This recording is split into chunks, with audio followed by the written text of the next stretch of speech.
मुकुल से 1.35 किलोमीटर की दूरी पर एक बंदूक चलाई जाती है। वह 3 सेकंड के बाद उसकी ध्वनि सुनता है। ध्वनि किस चाल से यात्रा करती है? चाल निकालने का फॉर्मूला होता है चाल बराबर दूरी बटे समय। हमें यहाँ दूरी कितनी दे रखी है? 1.35 किलोमीटर है। हमें इसे मीटर में बदलेंगे तो 1000 से गुणा कर देंगे। बटे में हमारा क्या आ जाएगा? 3 सेकंड जो हमें समय दिया था, इससे 2 जीरो नीचे आ जाएंगे, दशमलव हटाकर 2 जीरो से 2 जीरो कैंसिल, 3 से इसे काटेंगे, 3 चौक 12 और 3 बचे 15, 45 की 10 से गुणा करेंगे, 450 मीटर प्रति सेकंड की क्या थी? उसकी चाल थी ध्वनि की। यही हमारा आंसर हो जाएगा। इसी प्रकार अगला सवाल देखेंगे। 28, 60, 120 और 135 का एलसीएम ज्ञात कीजिए। जब भी किसी संख्या का एलसीएम निकालना हो तो उसमें हम सबसे बड़ी संख्या लिख लेंगे। 28, 60, 120 और 135 में सबसे बड़ी संख्या क्या है? 135। हम लिख लेंगे 135 गुणा 135 के फैक्टर कितने होंगे? 15 नम्मा 135। इसको फैक्टर करके लिखेंगे, हम तोड़ करके लिखेंगे इसके। 15 गुणा 9, 120 का होता है 15 अट्ठे 120। 15 तो हमारा यहाँ आ गया, 8 को यहाँ लिख लेंगे। 60 क्या होता है? 15 चौका 60, 15 आ गया, 8 में ही हमारा 4 आ गया। और 28 के टुकड़े करेंगे तो 7 चौक 28, 4 तो हमारा आ गया, बचा क्या हमारा? 7। 7 को लिख लेंगे। 15 नम्मा 135 और 8 सत्ते 56।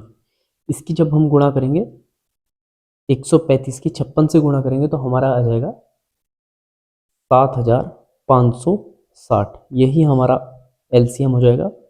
इसी प्रकार अगला सवाल देखेंगे। यदि x का 4% 72 है तो x का किसके बराबर होगा? x का 4% प्रतिशत हटा बराबर 72 है। प्रतिशत हटा के नीचे क्या आ जाएगा? 2 जीरो इज इक्वल टू 72। 4 से इसे काटेंगे तो 4 दूनी 4 1 4 और 4 अट्ठे 32। x बराबर आ जाएगा 18 गुणा 100, ये हो जाएगा 1800। यही हम आंसर हो जाएगा। ये सवाल एसएससी जीडी में आए हुए हैं। 4 फरवरी 2025 के ये मैंने प्रैक्टिस सेट आपको करवाया है। पेट्रोल के मूल्य में प्रति लीटर 85% की वृद्धि होती है। इसकी खपत में कितने प्रतिशत की कमी कर दी जाए कि इस पर होने वाला व्यय केवल 48% की वृद्धि हो? जब भी प्रतिशत कमी निकालनी हो हमारी खपत में तो उसका फॉर्मूला होता है प्रतिशत कमी बराबर मूल्य में प्रतिशत वृद्धि जो हो रही है उसको लिखेंगे माइनस व्यय में प्रतिशत वृद्धि बटे में आ जाएगा हमारा 100 प्लस मूल्य में प्रतिशत वृद्धि ऊपर गुणा कर देंगे 100 से, पर गुणा 100 से हो जाएगी। तो हमारा मूल्य में कितने प्रतिशत की वृद्धि हो रही है? 85 की, माइनस व्यय में कितने प्रतिशत की वृद्धि दे रखी है? व्यय में दे रखी है हमें 48 की, बटे 100 प्लस 85 गुणा 100। ऊपर क्या बच जाएगा? 15 में से 8 गए 7 और 7 में से 4 गए 3, 37 बटे 185 गुणा 100। 37 पंजे 185 और 5 से 100 कट जाएगा 20 बार। 20% की उसकी खपत में वृद्धि, 20% की खपत में कमी करनी पड़ेगी। यही हमारा आंसर हो जाएगा। इसी प्रकार अगला सवाल देखेंगे। लीतू और मोना मिलकर एक घर की पेंटिंग 18 दिनों में कर सकती है। लीतू को अकेले पेंटिंग पूरी करने में 27 दिन लगेंगे। मोना को अकेले पेंटिंग पूरी करने में कितना समय लगेगा? रीतू और मोना मिलकर किसी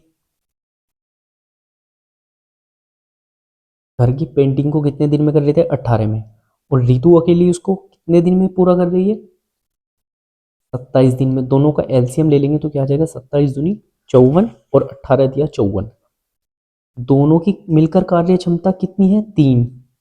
और रीतू की अकेली 2 है। तो मोना की कार्य क्षमता कितनी निकल के आ जाएगी? 3 में से 2 घटा देंगे 1। मोना की कार्य क्षमता 1 है। वह एक कार्य क्षमता से 54 कार्य कितने समय में पूरा करेगी? 54 दिन में ही वह उस कार्य को पूरा करेगी। यही हमारा आंसर हो जाएगा। अगर वीडियो अच्छी लगी हो तो वीडियो को लाइक करें और चैनल को सब्सक्राइब करें।